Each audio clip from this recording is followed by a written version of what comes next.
one of our board members, her mom just died like a week or two ago. I think a little more than a week ago. And then I have a dear friend whose husband just died about a little over a month ago.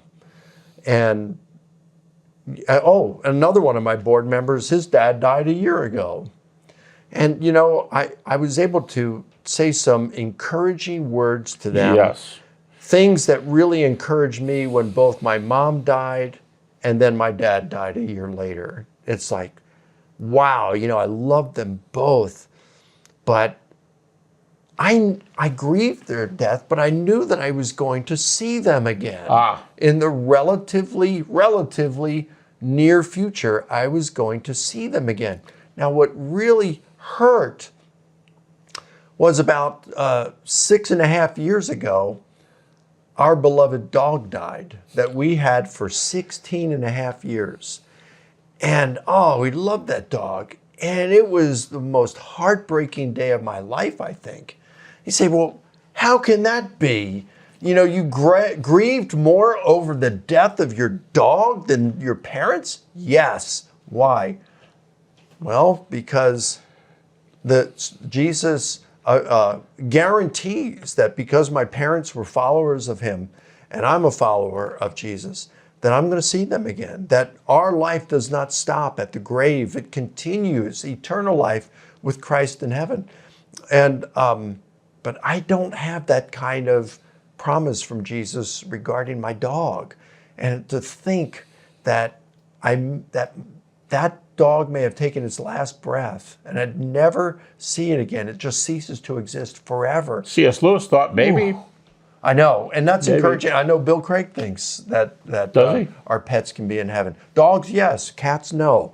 But no, there are cat people, so they think cats are going to be in heaven.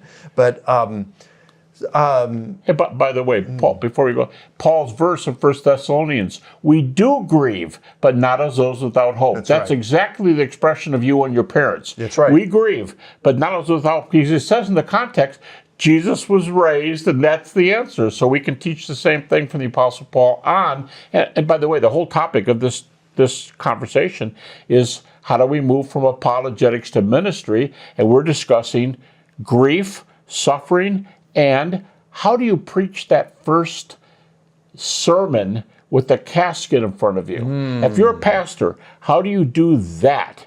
And do you dare tell these grieving people, let me talk about the resurrection, and you're afraid somebody might spit in your face and say, I'm hurting right now. You know, like you imagine all these things. But those are 3 ways the resurrection is applied to everyday life, which is what we're doing here. I think those are wonderful stories.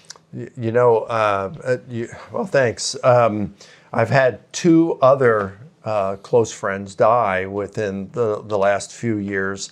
One, his name was Dewey, and you know, we were really close. He was in his 80s, and he died. And his wife Sissy asked me to speak at his celebration service, and it was cool. You know, he did not fear death.